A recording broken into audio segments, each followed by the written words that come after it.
സ്വാമി ക്ഷേത്രത്തിലെ ആചാരങ്ങൾക്ക് പ്രമുഖമായ സ്ഥാനം വഹിക്കുന്ന പുഷ്പാഞ്ജലി സ്വാമിയാർ തൃശ്ശൂരിലെ നടുവിലെ മഠത്തിൽ നിന്നും കന്യാകുമാരി ജില്ലയിലെ മുഞ്ചിറവിള മഠത്തിൽ നിന്നും തിരഞ്ഞെടുക്കപ്പെടുന്നവരാണ്. പുഷ്പാഞ്ജലി തിരുമേനിമാരുടെ ആരാധനാ രീതികൾ, ആചാരങ്ങൾ, അനുഷ്ഠാനങ്ങൾ വളരെ വ്യത്യസ്തമാണ്. അദ്ദേഹത്തിന്റെ ജീവിത രീതിയെക്കുറിച്ച്, ആചാര അനുഷ്ഠാനങ്ങളെക്കുറിച്ച്, ക്ഷേത്രങ്ങൾ എങ്ങനെ ആയിരിക്കണമെന്നും ശ്രീ അനന്തപത്മനാഭന്റെ പിതാവ് എന്നറിയപ്പെടുന്ന വില്ലുമംഗലം സ്വാമിയാർ സ്ഥാപിച്ച ക്ഷേത്രം, അതിന്റെ ചരിത്ര സത്യത്തിലേക്ക് ഒരു എത്തിനോട്ടം.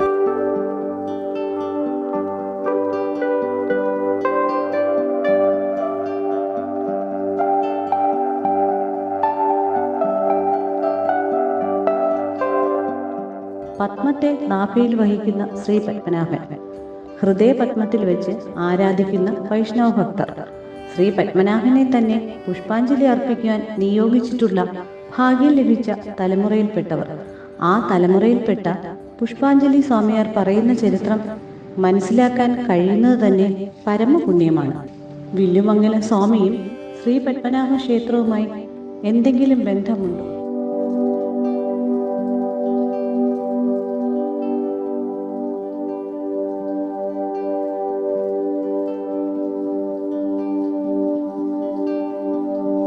വില്ലുമംഗലം സ്വാമിയും ശ്രീ പത്മനാഭ സ്വാമി ക്ഷേത്രവുമായുള്ള ബന്ധത്തിന് തെളിവുകളുണ്ടോ? ഉണ്ട്. ശക്തമായ തെളിവുകളും വിശ്വാസങ്ങളും ഉണ്ട്. വില്ലുമംഗലം വർഷങ്ങൾ തപസ് ചെയ്ത സ്ഥലം ഇന്നും അനന്തപുരിക്ക് സ്വന്തം. ധ്യാനഭാവത്തിൽ കൃഷ്ണവിശ്വാസത്തോടെ ജപമന്ത്രങ്ങളോട് കൂടിയ ക്ഷേത്രം ഇന്നും നമുക്ക് അനന്തപുരിയിൽ കണ്ടെത്താനാവും.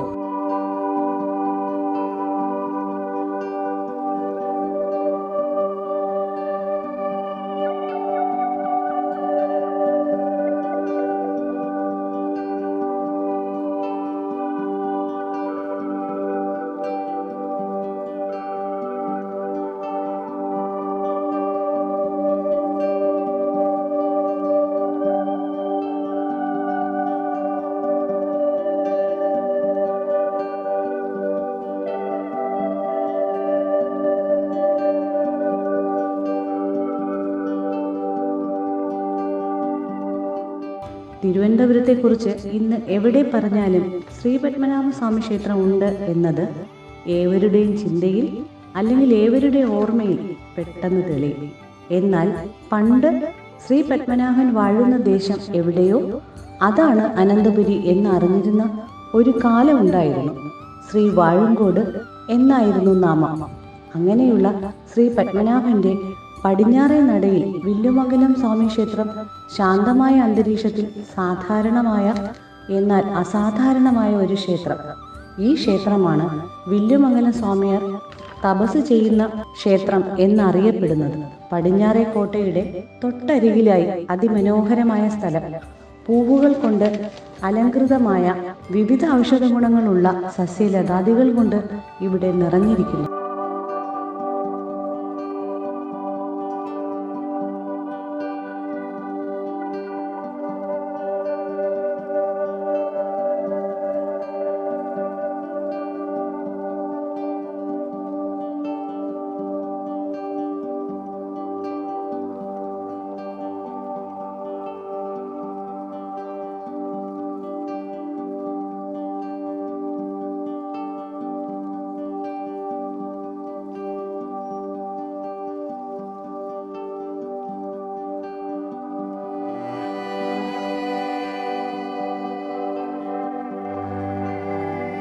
ക്ഷേത്രമാണ് ശ്രീ പത്മനാഭ സ്വാമി ക്ഷേത്രവുമായി വില്ലുമംഗലം സ്വാമിയാർക്കുള്ള ബന്ധത്തിന്റെ ഏറ്റവും വലിയ തെളിവ്. ശ്രീ പത്മനാഭ സ്വാമി ക്ഷേത്രത്തിന്റെ പടിഞ്ഞാറ് നടയിലൂടെ നടന്ന് പുരാതനമായ മറ്റൊരു ക്ഷേത്രത്തിലെത്താം. അത് മിത്രാനന്തപുരം ക്ഷേത്രമാണ്. ബ്രഹ്മാവ്, വിഷ്ണു, മഹേശ്വരൻ എന്നീ ത്രിമൂർത്തികൾ സാന്നിധ്യമാകുന്ന ക്ഷേത്രം. നമ്പിമഠവും ഇതിനിടയിലാണുള്ളത്.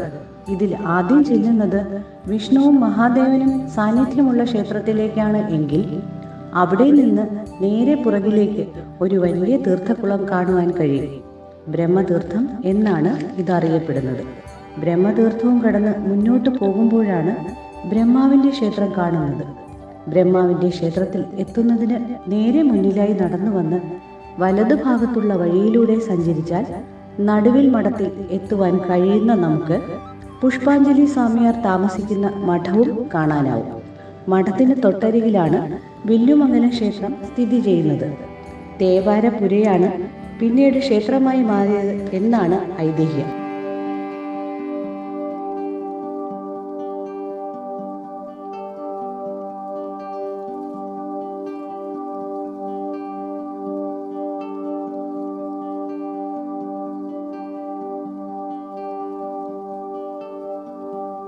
ഇവിടെ എത്തുമ്പോൾ വില്ലുമംഗലം സ്വാമിയാർ അനന്തങ്കാട് അന്വേഷിച്ചു വന്ന യാത്ര പറയാതിരിക്കാൻ കഴിയില്ല.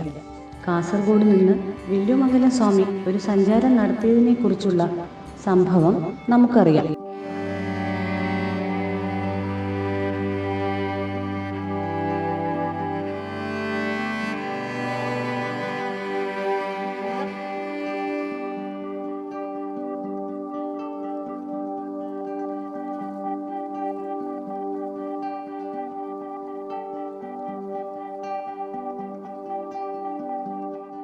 സച്ചിദാനന്ദരൂപായ കൃഷ്ണായ ക്ലിഷ്ടകർമ്മണേ നമോ വേദാന്തവേദ്യായ ഗുരവേ ബുദ്ധിസാക്ഷിണേ.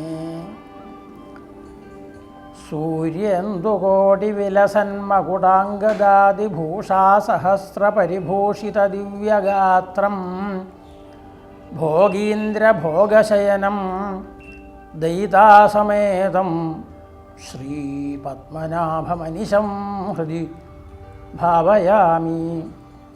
ശ്രീപത്മനാഭം അനിശം ഹൃദി ഭാവയാമി. ലോകപ്രസിദ്ധമായ ശ്രീ പത്മനാഭസ്വാമി ക്ഷേത്രം,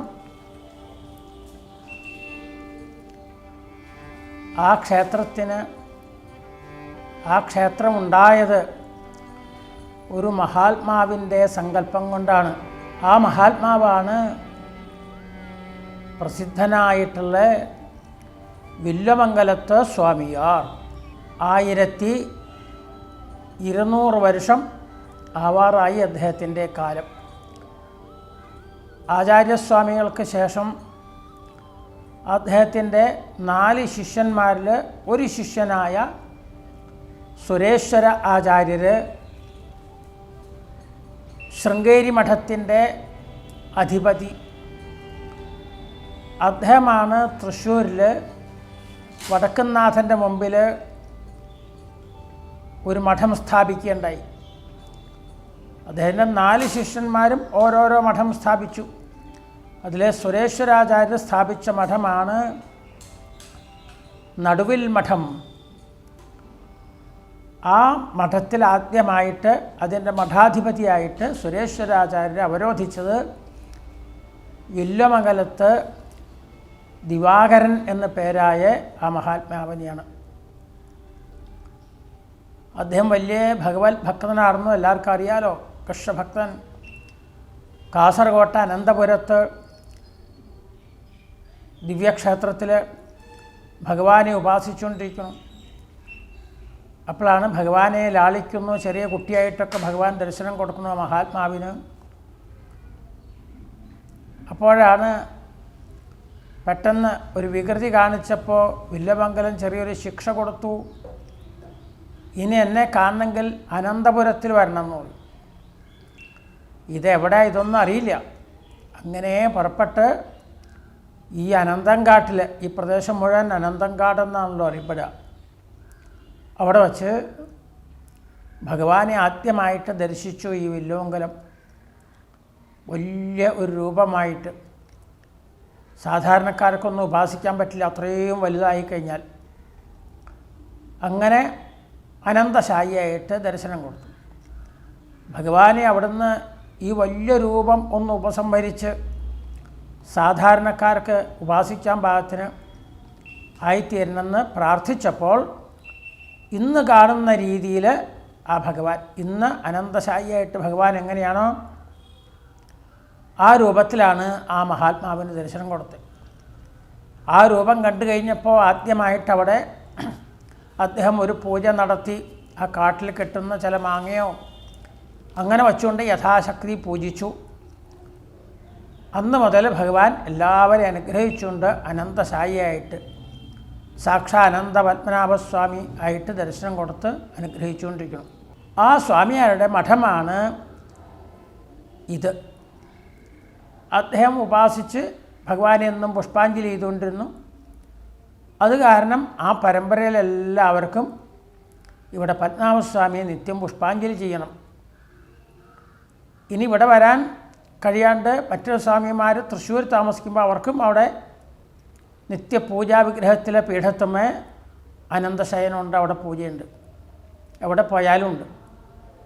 അങ്ങനെ ആ വില്ലുമംഗലം ഇവിടെ താമസിച്ച് ഭഗവാനെ ഉപാസിച്ച് ഭഗവാനിൽ ചെന്ന് ലയിച്ചു ചേർന്നു. അദ്ദേഹത്തിൻ്റെ ആ ഭൗതിക ശരീരം ഇവിടെ തന്നെയാണ്, ഈ ആശ്രമ മുറ്റത്താണ് ഇവിടെ സമർപ്പിച്ചത്. ഇവിടെ ഭൂമിദാനം ചെയ്യുക എന്ന് പറയും. അവിടെ ഭൗതിക ശരീരം അവിടെ സമർപ്പിച്ചു. അതിൻ്റെ മുകളിലാണ് അദ്ദേഹം ഉപാസിച്ചേർന്ന് ആ ഭഗവാനെ അതിൻ്റെ മുകളിൽ അങ്ങോട്ട് പ്രതിഷ്ഠിച്ചു. അങ്ങനെയാണ് വില്വമംഗലം ശ്രീകൃഷ്ണസ്വാമി ക്ഷേത്രം എന്ന് പ്രസിദ്ധമായത്. പണ്ടിവിടെ പുറമേ നിന്നൊന്നും ആളുകൾ അധികം വരാറില്ല. ഇവിടെ സ്വാമിയാർ നിത്യമായിട്ട് ഉപാസിച്ചുകൊണ്ടും ദേവാരം ചെയ്തും ലോകാസമസ്ത സുഖിനോ ഭവന്തു എന്ന് പ്രാർത്ഥിച്ചുകൊണ്ട് ഇവിടെ ഇരിക്കുക. അങ്ങനെയാണ് പതിവ്. കാലം മാറി അടുത്ത കാലമായപ്പോൾ ഭക്തന്മാർക്കും കൂടി ഇതിൻ്റെ ഉള്ളിൽ പ്രവേശിച്ച് ആ വില്വമംഗലം ഉപാസിച്ച് ആ ഭഗവാനെ, വില്വമംഗലത്ത് ഭഗവാനെ ഉപാസിക്കണം എന്നൊരാഗ്രഹം, ദർശനം എന്നൊരാഗ്രഹം. അതിനുവേണ്ടി നമ്മുടെ പൂർവ്വികനായിട്ടുള്ള പരമേശ്വര ഭാരതികൾ അത് പൊതുജനങ്ങൾക്കായിട്ട് തുറന്നു കൊടുത്തു. അവർക്കും കൂടി വന്ന് ദർശനം നടത്താം. നിത്യമായിട്ട് ആദ്യം ഇവിടെ സ്വാമിയാരുടെ പൂജയാണ് നടക്കുക.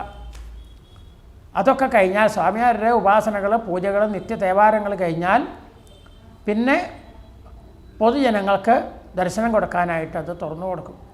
ആ സൗകര്യം ചെയ്യും.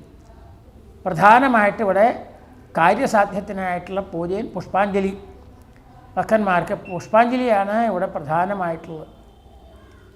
പിന്നെ ഭഗവാന് വെണ്ണ ചാർത്തൽ, മറ്റ് നിവേദ്യങ്ങളൊക്കെ ആവാം. പക്ഷെ പ്രധാനമായിട്ട് ഭക്തന്മാർ കാര്യസാധ്യത്തിന് ഇവിടെ പൂജയായിട്ടും പുഷ്പാഞ്ജലിയായിട്ടും നടത്തിക്കൊണ്ടുവരുന്നു. ഇതാണ് ഈ ക്ഷേത്രം. അപ്പോൾ വില്വമംഗലത്തിൻ്റെ ആ തപോഭൂമിയാണ് ഈ മഠം. ഇന്നിപ്പോൾ എത്രയോ ഭക്തന്മാർ ഇവിടെ വന്നു ചേരുന്നു. അവരവരുടെ ഓരോ വിഷമങ്ങളില്ലാതാവാനും ആ വില്വമംഗലം പൂജിച്ച് ആ ഭഗവാനെ ഇവിടെ പൂജിക്കുന്നു. അവർ എല്ലാവരും തന്നെ എന്ന് പറയാം, അവരാഗ്രഹിച്ചതൊക്കെ സാധിച്ച് തിരിച്ചു പോണു. അതൊക്കെ തന്നെ വില്വമംഗലത്തിൻ്റെ ആ തപസ്സിൻ്റെ ശക്തിയാണ്. ഇവിടെ മറ്റ് ഉത്സവങ്ങളൊന്നുമില്ല, എങ്കിലും വൈശാഖകാലത്ത് ഇവിടെ സപ്താഹങ്ങൾ നടക്കും. അതുപോലെ തന്നെ എല്ലാ രോഹിണി നക്ഷത്രത്തിനും ഇവിടെ ഭക്തന്മാർ വന്ന് സമ്പൂർണ്ണ പാരായണം, നാരായണീയ പാരായണമുണ്ട്. അങ്ങനെ ഭക്തന്മാരുടെ ആഗ്രഹം അനുസരിച്ച് ഇന്നിവിടെ ഭഗവാന്റെ ആ ജന്മദിനമായ ജന്മാഷ്ടമി ദിവസം ഭക്തന്മാർ സമർപ്പിക്കുന്ന ഒരു വെള്ളിയിൽ, ശുദ്ധ വെള്ളിയിൽ നിർമ്മിച്ച് ഒരങ്കി സമർപ്പിക്കുകയാണ് ഇന്ന് ഭക്തന്മാർ. അതും കൂടി ഇന്നൊരു വിശേഷം സമ്പൂർണ്ണമായിട്ടുള്ള നാരായണീയ പാരായണം ഇവിടെ നടക്കുന്നു. അതുകൊണ്ട് പത്മനാഭസ്വാമി ക്ഷേത്രത്തിൻ്റെ പോലും ഒരു സ്ഥാപകൻ എന്നോ ഒക്കെ പറയാമെന്നുള്ള ആ ഭക്തൻ വില്വമംഗലം ഉപാസിച്ച സ്ഥലമാണ്, തപോഭൂമിയാണ്. അപ്പോൾ ഈ വില്വമംഗല ക്ഷേത്രം വിട്ടുകൊണ്ട് ഒരു പത്മനാഭസ്വാമിയെ ഓർക്കാൻ, വില്വമംഗലസ്വാമിയെ ഓർക്കാതെ പത്മനാഭസ്വാമിയെ ഓർക്കാൻ ചരിത്രം അറിയുന്ന ആൾക്ക് വളരെ വിഷമമാണ്. അതുകൊണ്ട് അത്രയും പരിപാവനമായിട്ടുള്ള സ്ഥലമാണിത്. എല്ലാ ഭക്തന്മാർക്കും ഇവിടെ നിന്ന് ദർശനം നടത്താനുള്ള സൗകര്യം ഉണ്ടാവും.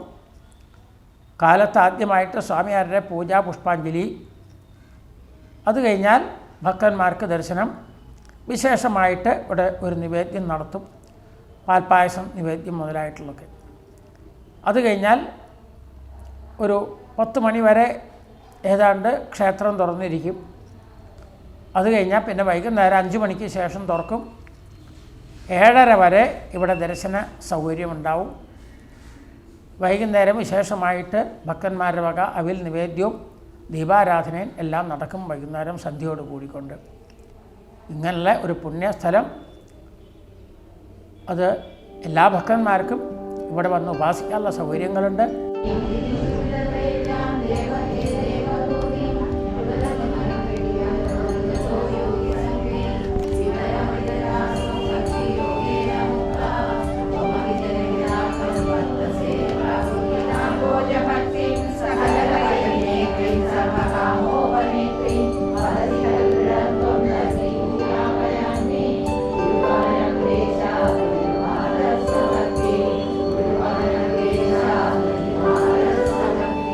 ക്ഷേത്രഭൂമിയിലേക്ക് വരുമ്പോൾ തന്നെ നമുക്ക് കാണുവാൻ കഴിയുന്നത് ശ്രീകൃഷ്ണനെയും രാധയെയുമാണ്. ശ്രീ രാധാകൃഷ്ണന്മാരുടെ വിഗ്രഹം കേരളത്തിൽ ഉണ്ടാകുന്നത് അത്ര പരിചിതമായ കാര്യമല്ല. എങ്കിലും ഇതിൽ വലിയൊരു സവിശേഷത കൃഷ്ണ വിഗ്രഹം വളരെ പഴക്കം ചെന്നതാണ്. രാധയുടെ വിഗ്രഹം അത്ര പഴക്കമുള്ളത് അല്ല. അതിനു കാരണം വില്ലുമംഗലം സ്വാമി ആരാധിച്ചിരുന്ന വിഗ്രഹമാണ് ശ്രീകൃഷ്ണൻ്റേത് എന്ന സങ്കല്പവും ഇവിടെ നിലനിൽക്കുന്നുണ്ട്. അതുപോലെ തന്നെ ഓടക്കുഴലുമായി നിൽക്കുന്ന കൃഷ്ണ വിഗ്രഹം ഇവിടത്തെ പ്രത്യേകതയാണ്. രാധയുടെ സ്ഥാനവും സവിശേഷമാണ്. രാധയുടെ വിഗ്രഹം പിന്നീട് സ്ഥാപിച്ചതാണ് അല്ല, വില്ലുമംഗലം കാലത്ത് തന്നെ സ്ഥാപിക്കപ്പെട്ടതും ആണ് എന്നും പറയപ്പെടുന്നുണ്ട്.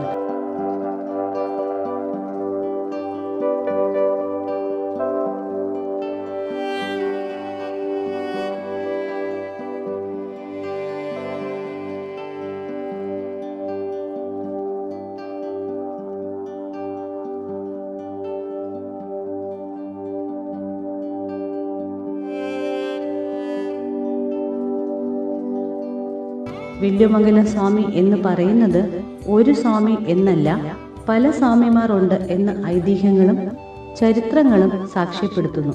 നമ്മുടെ സംസ്കാരവും അത് ഉറപ്പിച്ചു പറയുന്നുണ്ട്. 9-ാം നൂറ്റാണ്ടിൽ ഒരു വില്ലുമംഗലം സ്വാമി ജീവിച്ചിരുന്നു എന്നും 16-ാം നൂറ്റാണ്ടിൽ ഒരു വില്ലുമംഗലം സ്വാമി ജീവിച്ചിരുന്നു എന്നതും 9-ാം നൂറ്റാണ്ടിനും 16-ാം നൂറ്റാണ്ടിനും ഇടയിൽ മറ്റൊരു സ്വാമിയാർ ഉണ്ടായിരുന്നെന്നും പറയപ്പെടുന്നുണ്ട്. അങ്ങനെ 3 വില്ലുമംഗലം സ്വാമിയാർ കേരളത്തിൽ ജീവിച്ചിരുന്നു എന്ന് ചരിത്രം പറയുന്നു. എന്നാൽ 9-ാം നൂറ്റാണ്ടിൽ ജീവിച്ചിരുന്ന വില്ലുമംഗലം സ്വാമിയാണ് ശ്രീ പത്മനാഭ സ്വാമി ക്ഷേത്രവുമായി ബന്ധമുണ്ടായിരുന്നത്.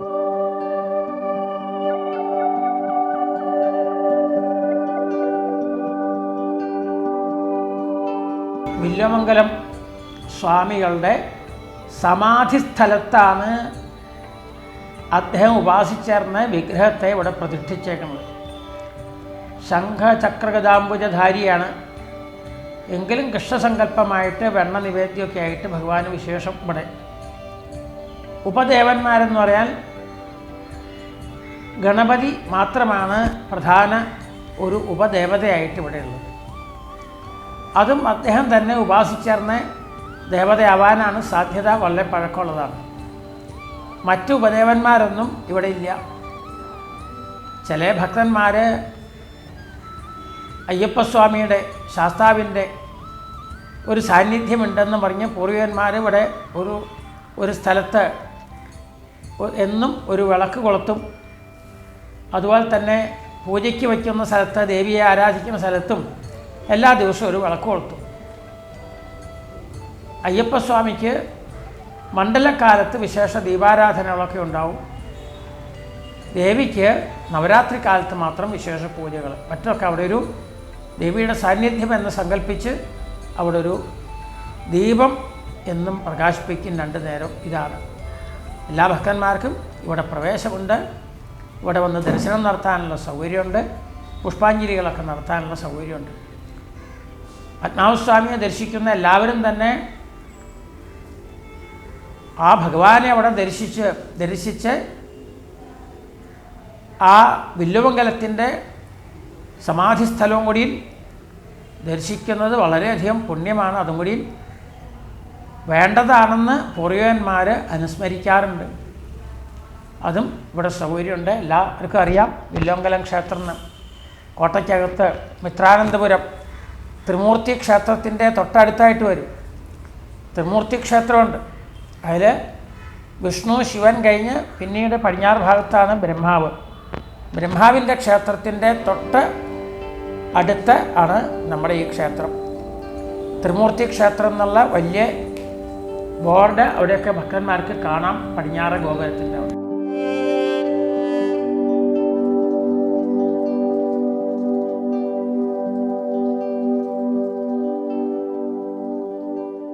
ക്ഷേത്രത്തിൽ ഗരുഡന്റെ സാന്നിധ്യം നമുക്ക് മനസ്സിലാകും. ഗരുഡന് വിശേഷകരമായ ഒരു പ്രത്യേകതയുണ്ട്. ഗരുഡ വിഗ്രഹങ്ങൾ എല്ലാ മുഖ്യ ക്ഷേത്രങ്ങളിലും മനുഷ്യന്റെ രൂപത്തോടു കൂടിയാണ് കാണാൻ കഴിയുക. എന്നാൽ ഇവിടെ പക്ഷിരാജാവിനെ പക്ഷിരൂപത്തിൽ തന്നെയാണ് കാണുന്നത്.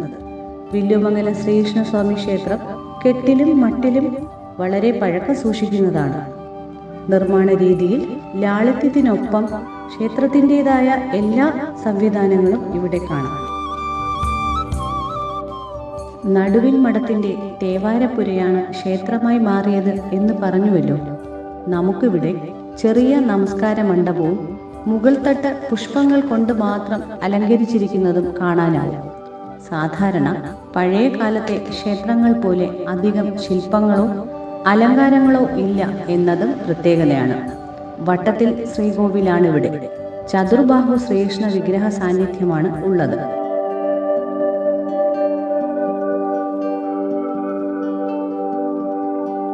വില്വമംഗലം ശ്രീകൃഷ്ണൻ വെള്ളിക്കിരീടം ചാർത്തി ചെത്തിപ്പൂമാല, തുളസിമാല എന്നിവ അണിഞ്ഞ് സുസ്മേരവദനായി നിൽക്കുകയാണ്. കൃഷ്ണവിശ്വാസം നമ്മളിലേക്ക് എത്തിച്ച സ്വാമിയുടെ ജപമന്ത്രങ്ങൾ ഇപ്പോഴും ഇവിടെ മുഴങ്ങി നിൽക്കുന്നു. ശ്രീ പത്മനാഭസ്വാമിയുടെ പിതാവ് അച്ഛന്റെ സ്ഥാനം വഹിച്ച പുണ്യാത്മാവിന്റെ പ്രാർത്ഥനാ ജപങ്ങൾ കാതുകളിൽ ഭക്തിയുടെ തരംഗങ്ങളായി എൻ്റെ കാതുകളിൽ ഈ വീഡിയോ എടുക്കുമ്പോൾ കേൾക്കുന്നുണ്ട്. ബ്രാഹ്മണ ശ്രേഷ്ഠന്റെ താല്പര്യമാകാം. ധ്യാനത്തോടെ ശ്രമിച്ചാൽ നമുക്കും അത് കേൾക്കാനാകും.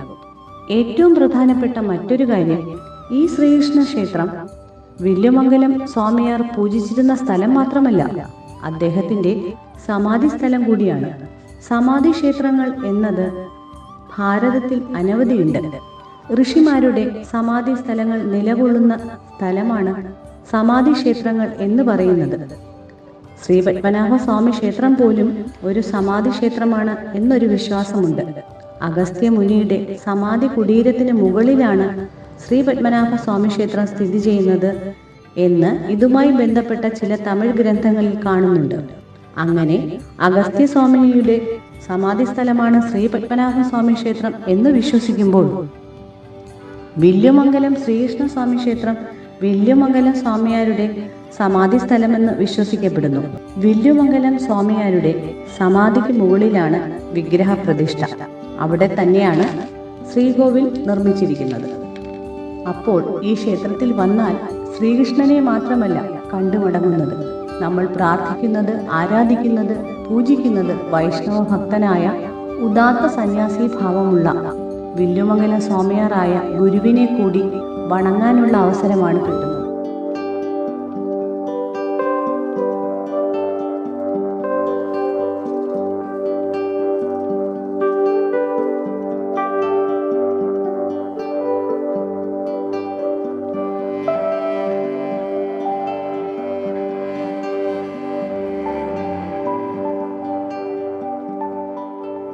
മേടം രാശി. കൃതയുഗ രാശിക്കാരായ ഇവർ സത്യം, ധർമ്മം, നീതി ഇവ പുലർത്തുന്നവരായിരിക്കും. അശ്വതി, ഭരണി, കാർത്തിക, മേടമാസത്തിൽ ജനിച്ചവർ ജന്മസംഖ്യ 961. ഇവർക്ക് ഗുണാനുഭവം കൂടും. കൃതയുഗ രാശിയിൽ ജനിച്ച എല്ലാ ജനങ്ങളും ദൈവകൽപ്പനയാലോ എന്ന് തോന്നുമാറ് അടുത്തു ചെന്ന് ധനം, ദ്രവ്യം ഇവ ഇഷ്ടാനുസരണം ലഭിക്കുന്നതാണ്. എല്ലായിടത്തും ഭാഗ്യാനുഭവം ലഭിക്കുന്നവരാണ്. മേടം രാശി ധാതുരാശിയാണ്. ധാതുമൂല ജീവന നക്ഷത്രക്കാരായ ഇവർ ഊർജ്ജസ്വലത ഏറുന്ന വർഷമാണ്. അധ്വാനത്തിനനുസരിച്ച് ഫലം ലഭിക്കണമെന്നില്ല. അതിനാൽ അവസരങ്ങൾ നഷ്ടപ്പെടുത്താതെ കരുതലോടെ മുന്നോട്ടു പോവുക. ലഗ്നാധിപന്റെ സഞ്ചാരം അതിനനുസരിച്ച് രക്തസമ്മർദ്ദപരമായ അസുഖങ്ങളും ഉണ്ടാകും. ശരീരത്തിന് ക്ഷീണമുണ്ടാകും. വിദേശയാത്രയ്ക്ക് പണം മുടക്കുമ്പോൾ സൂക്ഷിക്കണം. ജീവിത പങ്കാളിയുമായി അഭിപ്രായ വ്യത്യാസങ്ങൾ ഉണ്ടാകും. വീട്ടിൽ കലഹം നിയന്ത്രിക്കുക. നിങ്ങളുടെ ചലനം പ്രധാനമാണ്. കോപവും വികാരവും നിയന്ത്രിക്കാൻ ദൈവികമായ മന്ത്രങ്ങൾ ഉപയോഗിക്കുക. വരവിനേക്കാൾ ചിലവ് ഏറും. ആഡംബരങ്ങൾ ഒഴിവാക്കുക. വാഹനം, ഇലക്ട്രോണിക് സാധനങ്ങൾ ഇവ വാങ്ങുന്നതിന് 10 പ്രാവശ്യം ആലോചിച്ചതിന് ശേഷം മാത്രം മതി. വിവാഹം, പ്രണയം എന്നിവ മുതിർന്നവരുടെ ഉപദേശപ്രകാരം മാത്രം നടത്തുക. അശ്വതി ജൂൺ മുതൽ ഗുണാനുഭവങ്ങൾ ലഭിക്കും. തൊഴിൽ രഹിതർക്ക് താൽക്കാലിക നിയമനം ലഭിക്കും. ഭൂമി, ഗൃഹം, വാഹനം എന്നിവയ്ക്ക് യോഗം. മംഗളകാര്യങ്ങൾ നടക്കും. വിദേശ തൊഴിൽ ലഭിക്കും. ഭക്ഷണം, വ്യായാമം എന്നിവയിൽ ശ്രദ്ധിക്കണം. വ്യക്തമായ രേഖകളില്ലാതെ സാമ്പത്തിക സഹായം നൽകരുത്. സ്വന്തം ഉത്തരവാദിത്തങ്ങൾ മറ്റുള്ളവരെ ഏൽപ്പിക്കരുത്. ജാമ്യം നിൽക്കുന്നതും മധ്യസ്ഥം നിൽക്കുന്നതും ഒഴിവാക്കുക. തർക്കങ്ങളിൽ ഇടപെടാതിരിക്കുക. ഉപരിപഠന യോഗം ലഭിക്കാം. ഭാര്യ ഭർത്താക്കന്മാർ രമ്യതയിലാകും. കുടുംബത്തിൽ സമാധാനമുണ്ടാകും. ബിസിനസ് മെച്ചപ്പെടും. യാത്രകൾ ആവശ്യമായി വരും. ഭരണി ജൂൺ മാസം മുതൽ ആഗ്രഹങ്ങൾ സാധിക്കാനുള്ള അവസരം ലഭിക്കും. പ്രവൃത്തിയിൽ ഉയർച്ച, ഗവൺമെന്റിൽ നിന്നുള്ള ആനുകൂല്യങ്ങൾ ലഭിക്കും. വിവാഹം നടക്കും. ശത്രുക്കൾ മൂലം ചില വിഷമങ്ങൾ ഉണ്ടാകും. അന്തസ്സിന് ചേരാത്ത പ്രവൃത്തി ചെയ്യരുത്. വിവാഹം, ഭൂമി, വീട് എന്നിവയ്ക്ക് യോഗമുണ്ട്.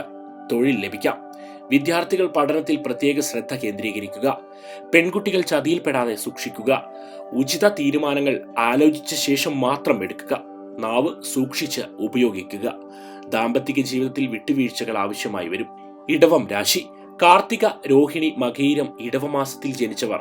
ജന്മസംഖ്യ 2, 7. ത്രേതായിക രാശിക്കാരായ ഇവർ ദ്രവ്യം കൊണ്ടു നടക്കുന്നവരല്ല. ഇവർ അവിടെവിടെ അലഞ്ഞു തിരിഞ്ഞ് ദ്രവ്യലാഭം ഉണ്ടാക്കും. കലാപരമായ താല്പര്യങ്ങൾ വർദ്ധിക്കുന്ന സമയമാണിത്. ഈ രംഗത്ത് പ്രവർത്തിക്കുന്നവർക്ക് പുതിയ അവസരങ്ങൾ ലഭിക്കും. ആത്മവിശ്വാസം കൂടും. ബിസിനസ്സിൽ പുരോഗതി ഉണ്ടാകും. വസ്തുക്കളുടെ ഇടപാടുകളിൽ ശ്രദ്ധ കേന്ദ്രീകരിക്കണം. ഔദ്യോഗിക രംഗത്ത്, ധനകാര്യ സ്ഥാപനങ്ങളിൽ ജോലി ചെയ്യുന്നവർ പ്രധാന രേഖകൾ 10 പ്രാവശ്യം സൂക്ഷ്മമായി പരിശോധിച്ചതിന് ശേഷമേ ഒപ്പുവെക്കാവൂ. ജൂലൈ വരെ ജോലി മാറ്റം നടത്താതിരിക്കുക. പുതിയ ജോലി ലഭിച്ചാലും അവിടെ അവസ്ഥ മനസ്സിലാക്കി മാത്രമേ പ്രവേശിക്കാവൂ. പ്രണയം തോന്നാൻ ഭാഗ്യമുണ്ട്. തന്നേക്കാൾ കുറഞ്ഞ സ്ഥാനമുള്ളവരുമായി അടുപ്പം പേരുദോഷത്തിന് ഇടയാക്കും. യാത്രകൾ അബദ്ധത്തിൽ ചാടും. കലയുമായി നവഗ്രഹ ബന്ധം കാണുന്നതിനാൽ നവഗ്രഹ പ്രീതിയും അനുഷ്ഠാന കലകളും വഴിപാടുകളും നടത്തുക. ദേവതകളുടെ സംഗീതാർച്ചനകളും വീട്ടിൽ നടത്തുക. കാർത്തിക. ഈ നക്ഷത്രക്കാർക്ക് ഈ വർഷം ഗുണഫലങ്ങൾ കൂടുതൽ ലഭിക്കും. വീട് മോടി പിടിപ്പിക്കും. ദൂരദേശ ബന്ധുക്കളിൽ നിന്നും സഹായം ലഭിക്കും. പ്രവൃത്തി രംഗത്ത് നിന്ന് പ്രതീക്ഷിച്ച നേട്ടം ലഭിക്കുകയില്ല. ആരെയും പരിധി കഴിഞ്ഞ് പ്രതീക്ഷിക്കുകയോ പ്രലോഭനങ്ങളിൽ അകപ്പെടുകയോ ചെയ്യരുത്. ഗൃഹത്തിൽ മംഗളകർമ്മങ്ങൾ നടക്കും. ശരിയായ തീരുമാനങ്ങളും പ്രായോഗികവും ആത്മാർത്ഥവുമായ സമീപനങ്ങളിലൂടെയും വിഷമതകൾ പരിഹരിക്കും. ജൂലൈ വരെ മത്സര പരീക്ഷകളിൽ ഏർപ്പെടാതിരിക്കുക. വ്യാപാര രംഗത്തുള്ളവർ തൊഴിലുകളുമായി സൗഹൃദപരമായി പെരുമാറി ആത്മാർത്ഥത പിടിച്ച് പറ്റേണ്ടതാണ്. ഇല്ലെങ്കിൽ വ്യാപാരം പരാജയപ്പെടും. തുലാമാസത്തിൽ സർവാഭിഷ്ട സിദ്ധിയും ദോഷശാന്തിയും ലഭിക്കും. രോഹിണി. ഊഹക്കച്ചവടത്തിൽ നേട്ടം. ആലോചിച്ച് പ്രവർത്തിച്ചാൽ ഭാഗ്യവർദ്ധന. രോഗദുരിതത്തിൽ നിന്നും മോചനം. പൂർവിക സ്വത്ത് വീതം വെച്ച് ലഭിക്കും. ഓഹരികളിൽ ഗൃഹനിർമ്മാണത്തിന് യോഗം. ഉപരിപഠനത്തിൽ പരാജയം. ജൂലൈക്ക് ശേഷം കാലം അനുകൂലമാണ്. വിദേശത്ത് ജോലിക്ക് ശ്രമിക്കുന്നവർക്ക് ജൂലൈ വരെ തടസ്സം വരാം. ഉദര സംബന്ധമായും നേത്ര സംബന്ധമായും രോഗത്തിന് സാധ്യതയുണ്ട്. വിദ്യാർത്ഥികൾക്ക് പഠന കാര്യത്തിൽ ഉണർവും ഉത്സാഹവും വർദ്ധിക്കാൻ സാഹചര്യം കാണുന്നുണ്ട്. മംഗല്യകാര്യത്തിൽ തടസ്സം നേരിടും. ഉദ്യോഗസ്ഥർക്ക് കുറ്റാരോപണ സാധ്യത കാണുന്നു. ശത്രുക്കളുടെ ദോഷം മാറി മിത്രങ്ങളായി മാറും.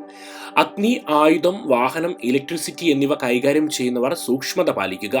സംശയവും അസൂയയും മനസ്സിൽ നിന്ന് മാറ്റുക. മിഥുനം രാശി. മകീരം, തിരുവാതിര, പുണർദം, മിഥുനമാസത്തിൽ ജനിച്ചവർ. 7, 4, 3 ജന്മസംഖ്യ. ദ്വാപര രാശിയിൽ ജനിച്ചവർ. ഇവർ സ്വന്തം ധനം കൊണ്ട് കച്ചവടം, കൃഷി മുതലായവ ചെയ്ത് ദ്രവ്യലാഭം ഉണ്ടാക്കും.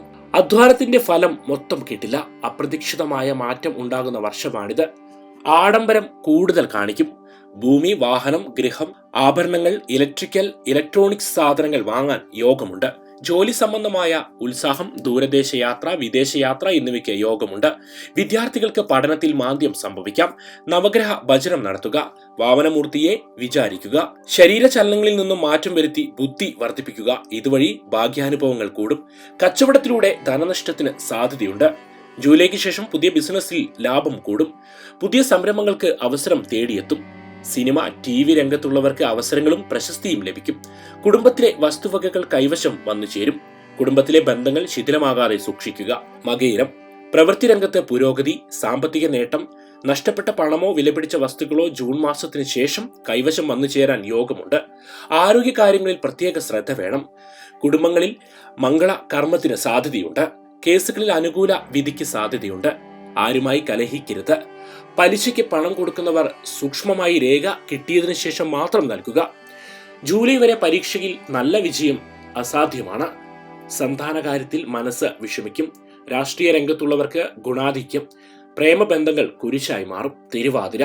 ഉദ്യോഗസ്ഥർക്ക് തൊഴിൽ ലബ്ധി, കർമ്മരംഗത്ത് പുരോഗതി, ഉദ്യോഗസ്ഥർക്ക് പ്രമോഷൻ, അനുകൂല സ്ഥലം മാറ്റം, എല്ലാ കാര്യത്തിലും ദൈവാധീനം, സൽകീർത്തി, അംഗീകാരം, പൂർവിക സ്വത്ത് കൈവശം വരാൻ യോഗം.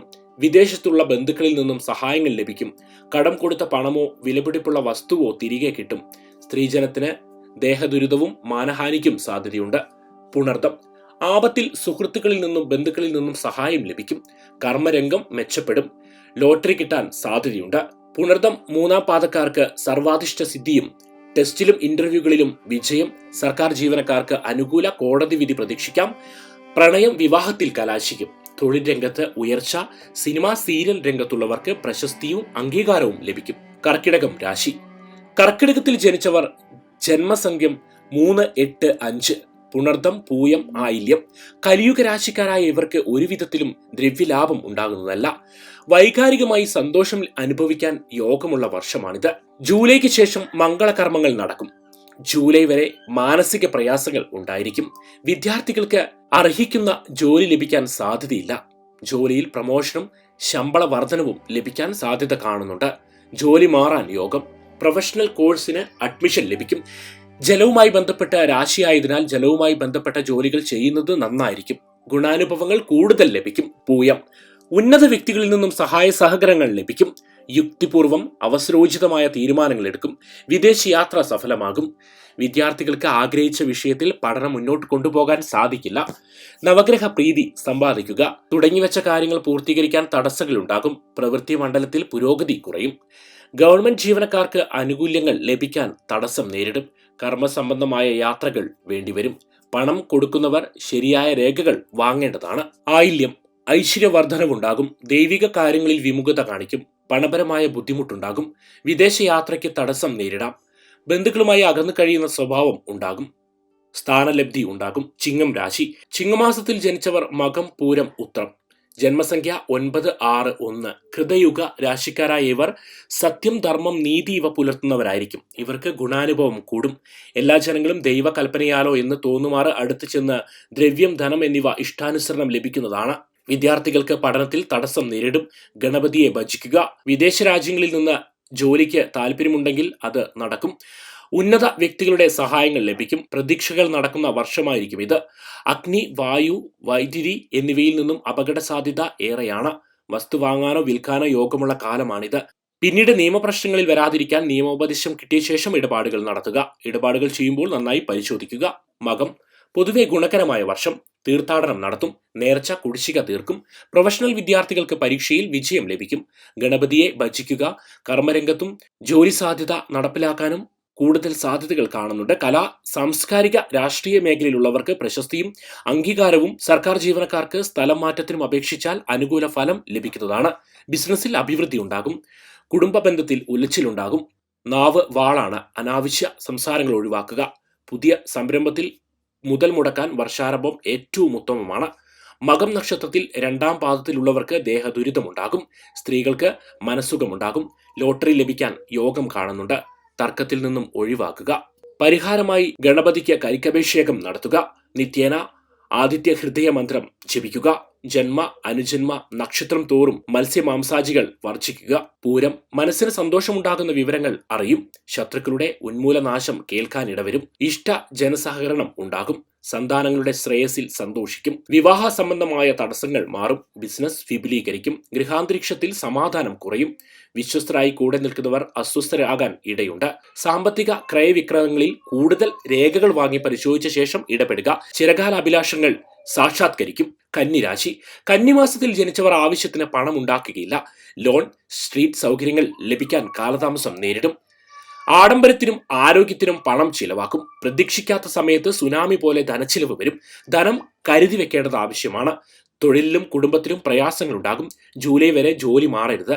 അടുപ്പമുള്ള പലരും എതിരായി പ്രവർത്തിക്കും. അസൂയയും കുശുമ്പും കളയുക. കുടുംബത്തിനകത്ത് ഭാര്യ ഭർത്താക്കന്മാർ കോപവും സംസാരവും നിയന്ത്രിക്കുന്നു. തെറ്റിദ്ധാരണകൾ ഉണ്ടാകാതെ ഈശ്വര ഭജന നടത്തണം. ഈ രാശിയിൽ ജനിച്ചവരുടെ കുട്ടികൾക്ക് പഠനത്തിൽ പ്രയാസമുണ്ടാകും. ഉത്രം, ഗുണാനുഭവങ്ങൾ വർദ്ധിക്കുന്ന സമയമാണിത്. ഔദ്യോഗിക രംഗത്ത് അർഹമായ ആനുകൂല്യം, ആരോഗ്യം മെച്ചപ്പെടും. ഉപരിപഠന കാര്യങ്ങളിൽ അഡ്മിഷൻ കിട്ടുന്നതിന് തടസ്സമുണ്ടാകും. കന്നിക്കൂറുകാരായ ഉത്രം നക്ഷത്രക്കാർക്ക് മംഗളയോഗമുണ്ട്. അഗ്നി, ആയുധം, വാഹനം, വൈദ്യുതി എന്നിവയിൽ ശ്രദ്ധിക്കുക. വിദേശ യാത്രയ്ക്ക് ശ്രമിക്കുന്നവർ വിസയും മറ്റ് യാത്രാരേഖകളും ശരിയായി കിട്ടിയാൽ യാത്ര തിരിക്കും മുമ്പ് എല്ലാം വിശദമായി അന്വേഷിച്ച് ജോലിക്ക് ഒരു പ്രശ്നവും ഇല്ലെന്ന് ഉറപ്പുവരുത്തേണ്ടതാണ്. കന്നിക്കാരായ ഉത്രം സ്ത്രീകളിൽ ദേഹദുരിതത്തിന് സാധ്യതയുണ്ട്. അത്തം, വിദ്യാർത്ഥികൾ പഠനത്തിൽ ശ്രദ്ധ കേന്ദ്രീകരിക്കണം. അത്തം 3-ാം പാദത്തിൽ ജനിച്ച സ്ത്രീകൾ കരുതലോടെ പെരുമാറേണ്ട സമയമാണിത്. കുടുംബത്തിൽ സമാധാനം നിലനിർത്താൻ അല്പം വിട്ടുവീഴ്ച ചെയ്യേണ്ടതായി വരും. ഗൃഹത്തിൽ ശാന്തിയും സമാധാനവും കുറയും. നിക്ഷേപങ്ങളിൽ നിന്നും വരുമാനം കുറയും. സാമ്പത്തിക നേട്ടം കുറയും. തൊഴിൽ സംബന്ധമായ യാത്രകൾ ആവശ്യമായി വരും. ശത്രുപീഡ കൂടും. സർക്കാർ ജീവനക്കാർക്ക് സ്ഥലമാറ്റവും സ്ഥാനക്കയറ്റവും അനുകൂല സ്ഥാനത്തേക്ക് കിട്ടും. കോടതി വ്യവഹാരങ്ങളിൽ കാലതാമസം നേരിടും. തുലാം രാശി, ചിത്തിര, ചോതി, വിശാഖം 9, 4, 3 ജന്മസംഖ്യ. തുലാം രാശിക്കാർ ദ്വാപരയുഗക്കാരായ ഇവർ സ്വന്തം ധനം കൊണ്ട് കച്ചവടം, കൃഷി മുതലായവ ചെയ്ത് ദ്രവ്യലാഭമുണ്ടാകും. സാമ്പത്തിക അഭിവൃദ്ധിയിൽ പ്രത്യേകം ശ്രദ്ധിക്കണം. പണച്ചിലവ് കൂടാനും വരുമാനത്തിൽ കുറവ് വരാനും സാധ്യതയുണ്ട്. കർമ്മരംഗത്ത് പല മേഖലകളിലും ഇഷ്ടപ്പെടുമെങ്കിലും അത് പലതും ഉദ്ദേശിച്ച കാലത്ത് നടക്കാൻ പ്രയാസമാണ്. അവിചാരിതമായ തടസ്സങ്ങൾ വന്നു ചേരും. പക്ഷേ പുതിയ കർമ്മ മേഖലകൾ ഇവരെ തേടിയെത്തും. പുതിയ പരീക്ഷണങ്ങളും നിരീക്ഷണങ്ങളും നടത്തി അവർ വിജയിക്കും.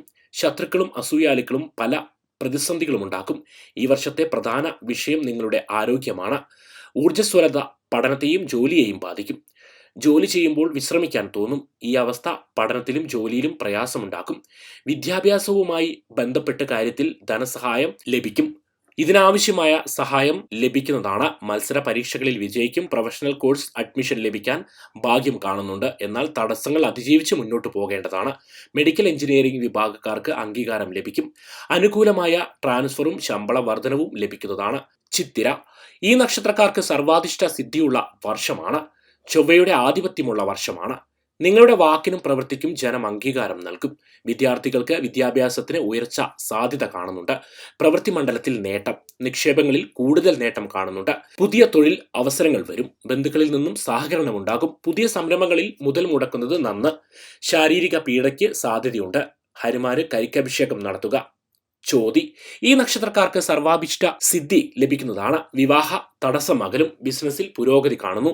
തൊഴിൽ മേഖലകളിൽ നേട്ടം. ഉപരിപഠനത്തിന് ആഗ്രഹിക്കുന്നവർക്ക് അതിലുള്ള ഭാഗ്യം കൈവരും. ഉദ്ദേശിച്ച സമയത്ത് ഉദ്ദേശിച്ച കാര്യം നടക്കുന്നതാണ്. സാമ്പത്തിക ബാധ്യത കുറയും. കുടുംബജീവിതത്തിൽ സംതൃപ്തി കുറയും. ജീവനക്കാർക്ക് അനുകൂല സ്ഥാനചലനം കിട്ടും. വിദ്യാർത്ഥികൾക്ക് പഠനത്തിൽ അഭിവൃദ്ധി. മംഗളകർമ്മങ്ങൾ പങ്കുചേരും. വൃശ്ചിക രാശി, വിശാഖം, അനിഴം, തൃക്കേട്ട ജന്മസംഖ്യ 3, 8, 5 വൃശ്ചിക മാസം ജനിച്ചവർ. കലിയുഗ രാശിക്കാരായ ഇവർക്ക് ഒരു വിധത്തിലും ദ്രവ്യലാഭം ഉണ്ടാകുന്നതല്ല. പൊതുവെ ഭാഗ്യം വന്നു ചേരുന്ന വർഷമായിരിക്കും ഇത്. വരുമാനം വർദ്ധിക്കും. സമൂഹത്തിൽ ഉയർന്ന സ്ഥാനം നേടാം. കല, വീഡിയോ രംഗത്തുള്ളവർക്ക് അവസരങ്ങൾ ലഭിക്കും. പണം ഉണ്ടാക്കുന്നതിനും നേട്ടം ലഭിക്കുന്നതിനും കാലം അനുകൂലമായിരിക്കും. എല്ലാ കാര്യങ്ങളും നല്ല ഒരു മാറ്റം വരുത്താൻ ഈ വർഷം കഴിയും. സ്വന്തമായി വീടോ വരുമാന മാർഗമോ വന്നു ചേരും. ജീവിത നിലവാരത്തിൽ സാരമായ ഒരു മാറ്റം വന്നു ചേരാൻ സാധ്യതയുണ്ട്. പുതിയ വാഹനം, വീട് എന്നിവയ്ക്കും ലോണും മറ്റും കിട്ടുവാൻ സാധ്യത കൂടുതലാണ്. വേണ്ടപ്പെട്ടവർ ശ്രദ്ധിക്കേണ്ട രീതിയിൽ ജീവിതത്തിൽ വലിയ മാറ്റങ്ങൾ പ്രതീക്ഷിക്കാം. വിദ്യാർത്ഥികൾക്ക് പ്രൊഫഷണൽ കോഴ്സുകൾക്ക് അഡ്മിഷൻ അല്പം ബുദ്ധിമുട്ടോടുകൂടി മാത്രമേ ലഭിക്കുകയുള്ളൂ. ഈ രാശിയിൽ ജനിച്ചവരുടെ കുട്ടികൾക്ക് വിദ്യാഭ്യാസപരമായി ടെൻഷൻ ഉണ്ടാകാം. വാക്കുകൾ അന്യർക്ക് ദോഷം വരാത്ത രീതിയിൽ ഉപയോഗിക്കുക.